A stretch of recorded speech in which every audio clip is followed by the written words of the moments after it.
I'm sure more people started boxing watching Rocky than by watching Roberto Duran actually box. That's absolutely true. I'm sure.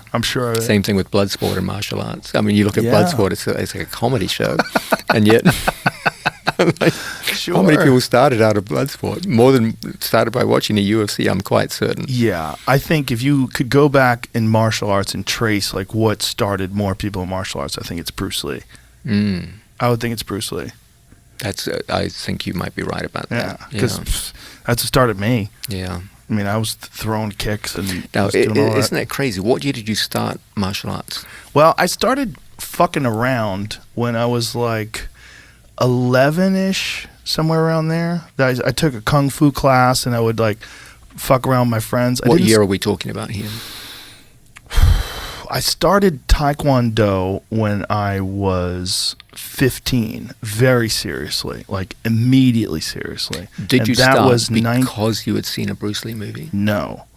I'd taken karate before then. I went to Joe Esposito's Karate Center in Newton, Massachusetts, and he was like a local, really well-known and respected karate guy, and I took his class and when I was 14, but it was too hard to get over there. It was hard to get on the bus, and it was complicated. But I went to a baseball game at Fenway Park with a friend of mine, and we were headed home, and there was a long line to get on the T because everybody would leave Fenway Park, mass exodus, and all these people were on the public transportation. And we decided to walk up the stairs to just check out this Taekwondo school. And as I was walking up the stairs, I heard this sound, and this sound was like, whoomp, ching, whoomp, ching, whoomp, ching. And the whoomp was the kick hitting the bag, and the ching was the bag flying and snapping against the chains that were hanging from the wall. That's impressive. And there was a guy named John Lee, who was the national champion at the time, who was training for the World Cup, and he was in his prime. And he was a guy I learned from a lot. I learned my turning sidekick from him. I learned a lot of competition techniques from him. I learned how to approach fighting because he was a ferocious guy. Just this guy from the streets of Chelsea, which is like a really tough neighborhood. And he was just this long, tall guy with phenomenal power. And I remember watching him kick the bag and bend it in half.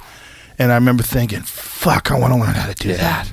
I was obsessed, like instantaneously obsessed. I signed up right then and there, and it changed my whole life. I never played baseball again. I was into baseball. Like I would play baseball in school. I would always play baseball. I was like, fuck baseball. I want to do what that guy can do. I remember watching him hit that bag, and it was like a fucking car accident. Yeah. Every time he hit it, just whoop, and that bag would just bend in half and go flying, and I was obsessed. I spent every day at that place from then on, every day. I was teaching there within a year. Impressive. How old were you? I was obsessed. 15? 15. Wow. Yeah. Just full-on obsessed because I couldn't believe someone could do that. I'd never seen anybody kick a bag before, ever. And that particular school, J. Kim Taekwondo Institute in Boston, was very power-oriented. Like there was a lot of schools back then that were about points and winning tournaments and winning the karate-style point tournaments and winning Taekwondo tournaments on points. So it was about speed and movement and being able to hit someone quick and get out of there. My instructor's position was, what good does it matter? Like, what good does it do you if you can win a tournament, but you can't even hurt someone on the street? Like, you should be able to fight, and you should be able to learn how to fight. And so we did a lot of sparring with headgear and kickboxing, and it was a hard style. He was a hard man, and his approach was always power. He's like, I want you to kick them so even if you kick them in their arms, they become terrified. I want you to hit them so hard that they know that any mistake they make is going to leave them unconscious. So his approach was always about power. Like it was all power. So when I saw John Lee, who was probably maybe late 20s at the time, in his prime, just boom, bending that back. It was like, to me, it was like a shot, just a crazy drug. Like instantaneously, I was obsessed. It was the perfect time because I could have gone up there and it could have been a child's class. You know, I could have just walked up there and you know, a bunch of people were doing forms and I would be like, "What is this nonsense?" And I would have walked out of there. But I literally walked in during the absolute perfect time. See this tall, long black belt just sending this bag into orbit. It was crazy. Wow. I'll never forget it. I think there's two important lessons from that.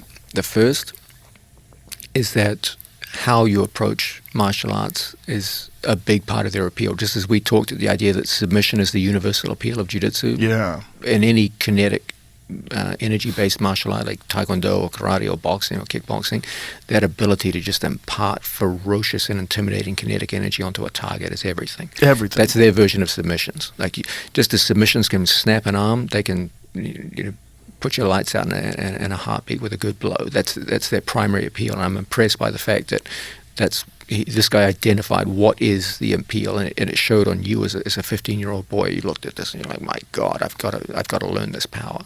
He not only imparted that on you, it was part of the way they marketed the class. So like the heavy bag was right near the lobby. So like there's a line of heavy bags. So as you walk in, there's this big training hall, but the heavy bags were right there. So if someone was coming in to go check out classes, he would tell me to go kick the bag. Interesting. Yeah, he would say, just go smash that bag. That was the best advertising they ever did. Oh, yeah. Yeah. Because if you could watch someone do that, it's undeniable. You see the amount of force that a guy like John could generate. I mean, it could change. Watching him change my life. Like you're looking at that bag and you're saying, like, if that was me. Dead. All this broken, bleeding internally. I just couldn't. And he was big. He was a light heavyweight at the time, which I think, you know, the weight classes are all a little bit different, but I think it was still somewhere in the range of 175 pounds. And just watching him do that, literally, like, here's my life. I'm going in this direction. Went like this, hard right turn, and then changed everything. Wow. Became a different person. And that's the second thing, that so much of what determines the direction of our lives is completely accidental and arbitrary.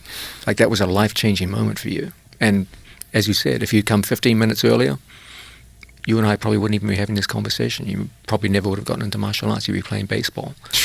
It's Isn't that crazy. nuts? Yeah. It's really crazy. That one day changed my whole life.